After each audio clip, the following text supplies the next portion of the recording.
తప్పవని భావించి ఆ సంస్థ నుంచి ఒక్కొక్కరుగా వెళ్ళిపోతున్నారు. ఇదే అంశంపై ఇవాళ ది ట్రూత్లో చర్చించుకోబోతున్నాం. ఇందులో మనతో పాటు జాయిన్ అయ్యారు టీడీపీ నేత గాయత్రి గారు, జనసేన నేత శివపార్తి గారు, అనలిస్ట్ ఉప్పల్ లక్ష్మణ్ గారు. ఆయన మరి కాసేపట్లో జాయిన్ కాబోతున్నారు. గాయత్రి గారు, గుడ్ ఈవినింగ్. గుడ్ ఈవినింగ్ అండి. గుడ్ ఈవినింగ్ నరేష్ గారు. మీకు ఏబిఎన్ వ్యూవర్స్ అందరికీ good evening and also Shivaparvati గారు. రైట్ అండి. గాయత్రి గారు, సో ఏంటి ఐప్యాక్ ప్యాకప్ చెప్పేసినట్లే అని సోషల్ మీడియాలో జోరుగా ప్రచారం జరుగుతుంది. నిజంగా ప్యాకప్ చెప్పినట్లేనా, లేదా వాళ్ళ కాంట్రాక్ట్ అగ్రిమెంట్ అయిపోయి వెళ్ళిపోతున్నారా? ఎలా భావిస్తోంది టీడీపీ? అంటే కాంట్రాక్ట్ అయిపోయి ఉంటే మొన్న జగన్మోహన్ రెడ్డి గారు వెళ్ళి చీర లీడర్ లాగా వాళ్ళందరినీ చీరప్ చేయరు కదండి. మనం ఇంకా ఉన్నాము, మన రికార్డులు బ్రేక్ చేస్తాం, మీ అందరూ ఇంకా ఉత్సాహంగా మాతో పనిచేయాలి, మనం కలిసి ట్రావెల్ చేస్తాం, ఆయన అంతా చీరప్ చేసినా సరే వాళ్ళు బ్యాక్ డోర్ నుంచి పారిపోయారు, తట్టా బుట్ట సర్దుకొని అంటేనే అర్థం అవుతుంది కదా. ఈయన ఫేక్ కాన్ఫిడెన్స్ కానీ, ఈయన క్రియేట్ చేసిన ఫేక్ సర్వీస్ కానీ, అయితే వాళ్ళు కొంతమంది లీడర్లో లేకపోతే సలహాదారులు ముందుకు వచ్చి మనమే గెలుస్తున్నాం అని చెప్పి ఒక 10 సార్లు బుర్ర కథలు చెప్పినా సరే ఐప్యాక్ వాళ్ళు కూడా నమ్మట్లేదు. సింహాన్ని సింగిల్ గానే వదిలేద్దాంలేమో, అంతో పని లేదు, మనం కూడా మింగేస్తాడు ఈ సింహం అని చెప్పి పారిపోయారంటేనే అర్థమవుతుంది కదా క్లారిటీగా.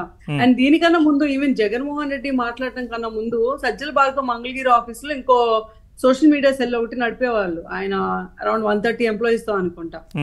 ఆ 130 ఎంప్లాయీస్ కూడా అప్పుడే సజ్జల భార్గవ్ మీద కేసు ఉండటం, పోలింగ్ తర్వాత అతను తో పాటు ఆ ఎంప్లాయీస్ అక్కడ ఉన్న సామాన్లు, కంప్యూటర్లు కానీ వాళ్ళ మొబైల్స్ కానీ అన్ని తీసుకొని మొత్తం తట్టాబుట్ట సర్దుకుని వాళ్ళు కూడా వెళ్ళిపోయారు. దాని తర్వాత ఇప్పుడు నెక్స్ట్ ఐప్యాక్ కూడా వెళ్ళిపోయింది.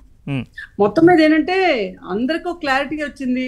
మనం ఎంత పైకి కాదు మనమే గెలుస్తున్నాం అని ఎంత గొంతు చించుకుని అరిచినా సరే పబ్లిక్ ఎలాగో నమ్మట్లేదు, అపోజిషన్స్ ఎలాగో మేము మీకు అగేన్స్ట్ కాబట్టి మాది వదిలేస్తే మీ సొంత ఎంప్లాయీస్, మీ వెనకాల పనిచేసే కార్యకర్తలు, క్యాడర్, ఎమ్మెల్యేలు, ఎంపీలే నమ్మట్లేదు. ఈ రోజు మనం అంత ముందు కూడా మీరు చూసుకుని ఉంటే ఈయన ఒక్కైనా వచ్చి ముందుకు వచ్చి భరోసా ఇచ్చాడు, కానీ అంబటి రాంబాబు కానీ లేకపోతే పేర్ని నాని కానీ ఇంకెవరో కూడా ఎన్నిసార్లు మైకులు ముందుకు వచ్చి పోలింగ్ తర్వాత మాకు అన్యాయం జరిగింది, మాకు సరిగ్గా జరగలేదు, పోలింగ్ ఫెయిర్ ఎలక్షన్ జరగలేదు అని చెప్పి చూసాం కదా ఆడటం. అంటే ఇండైరెక్ట్ గా ఒప్పుకున్నట్టే కదా, మేము అందరం ఓడిపోతున్నాం, ఇంకా next alliance is going to form the government అని. అది ఆ క్లారిటీతోనే వెళ్ళిపోయారని చెప్పి నమ్ముతున్నాం 100%. అండ్ వాళ్ళు ఇప్పుడు కాదండి, యాక్చువల్ గా ఐప్యాక్ అనే సంస్థ ఎన్ని రకాలుగా ఈ రాష్ట్రాన్ని నాశనం చేయాలో అన్ని రకాలుగా నాశనం చేశారు. మీరు చూసుంటారు.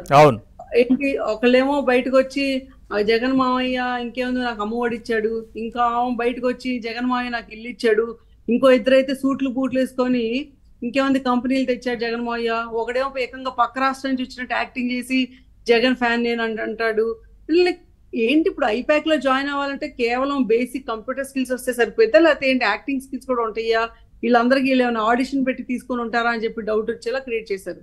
This is literally cheating. అంటే ఒక పబ్లిక్ ని మిస్గైడ్ చేయడానికి ఆంధ్రప్రదేశ్ లో అందరినీ చీట్ చేయడం అంటారు. వాళ్ళందరి మీద కూడా 100% కేసెస్ అయితే ఉంటాయి. నాకు తెలిసి సిఐడి కేసెస్ ప్రతి ఒక్కరి మీద పర్టికులర్ గా ఎఫ్ఐఆర్ క్రియేట్ చేయాలి, చీటింగ్ కేసు అయితే పెట్టాలి. రైట్. శివపార్వతి గారు, మీరేమనుకుంటున్నారు? ఐప్యాక్ అంతా ఎందుకని, ఐప్యాక్ టీంలో చాలా మంది వెళ్ళిపోతున్నట్టుగా తెలుస్తోంది. ఇటీవలే ప్రశాంత్ కిషోర్